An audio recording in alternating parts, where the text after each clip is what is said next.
Ahojte, vítam vás na mojom YouTube kanáli, ktorý je zameraný na Gran Turismo 7. Dnes sa pozrieme na časovku s Ford Focusom MK3, teda tretia generácia, je to štvorkolka. Je sa na trati Road Atlanta, tak sa poďme pozrieť na to, ako som to zvládol ja. Takže ideme na to, prechádzame štartom. Držte sa na ľavej časti tej trate, takže si to stopneme. Vľavo vidíte, kde je môj brzdiaci bod, to je ten červený rámček. Opatrne na tú brzdu, lebo toto auto dosť hádže a je také troška nevyspytateľné. Lepší brzdiaci bod, alebo čo som si všimol, tak väčšina jazdcov brzdia pri tom oranžovom betónovom múre. Pomaličky púšťame brzdu, preraďujeme do štvorky a necháme auto, nech zrotuje a prechádzame apexom, necháme vyniesť auto do kopca. Hore na horizonte dávajte pozor. Ak vôjdete na trávnik, zašpinite si dosť gumy a môže vás to odhodiť mimo trať. Môj brzdiaci bod je obrubník, tá modrá čiara a vidíte, tam je ten predel tej cesty. Podraďujeme si do trojky a vlastne auto necháme zrotovať doprava, kde vlastne triafame potom apex tej druhej zákrute. Dole týmto kopcom snažte sa fakt triafať tie apexy a kľudne vidíte vonku aj mimo trať. Tu vidíte ďalší môj brzdný bod.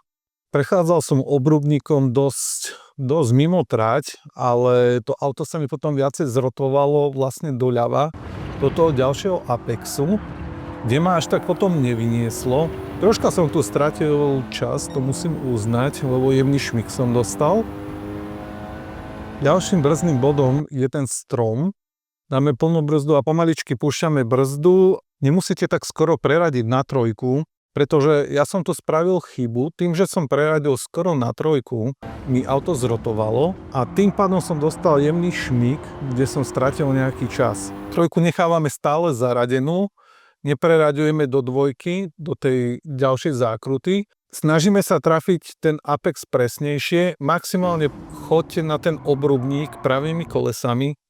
Skúste nezlieť z neho, mne sa podarilo bohužiaľ trafiť ho mimo. A tým pádom za tým obrubníkom je ako keby nejaká nerovnosť, ktorá ma dosť zbrzdila. Viackrát sa mi tu stalo, že keď ma takto vynieslo, tak som stratil aj kontrolu nad tým autom. Inak jazdím na Logitech G29. Tu už ideme plnú palbu na tej rovine.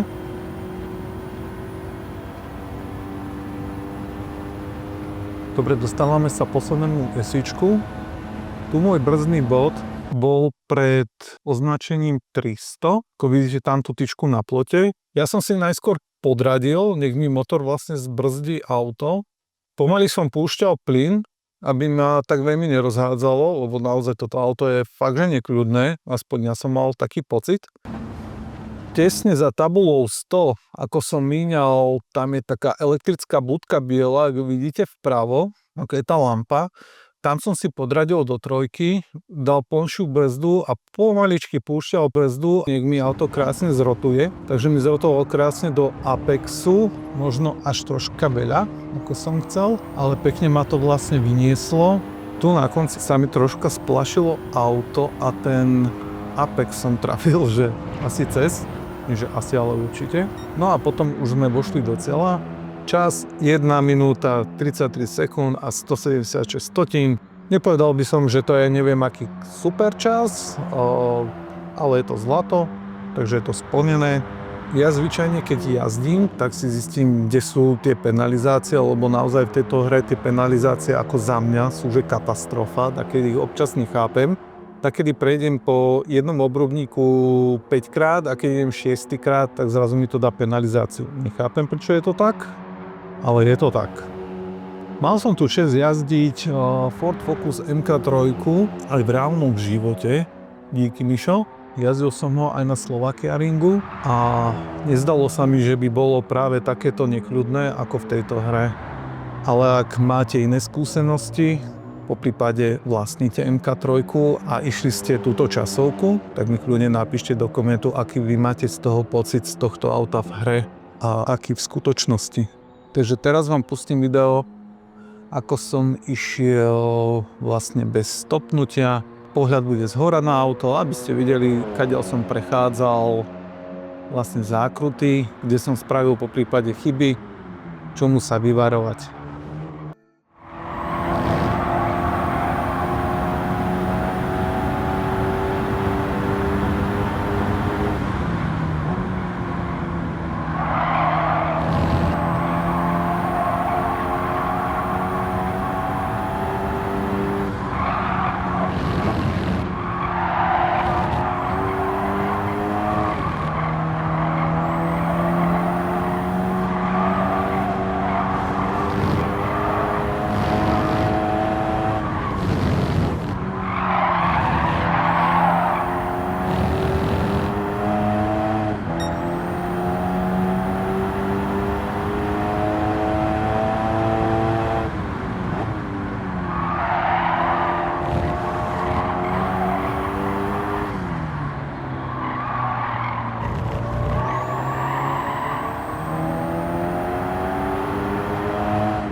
Ďakujem za slednutie tohto videa, dúfam, že v niečom pomohlo.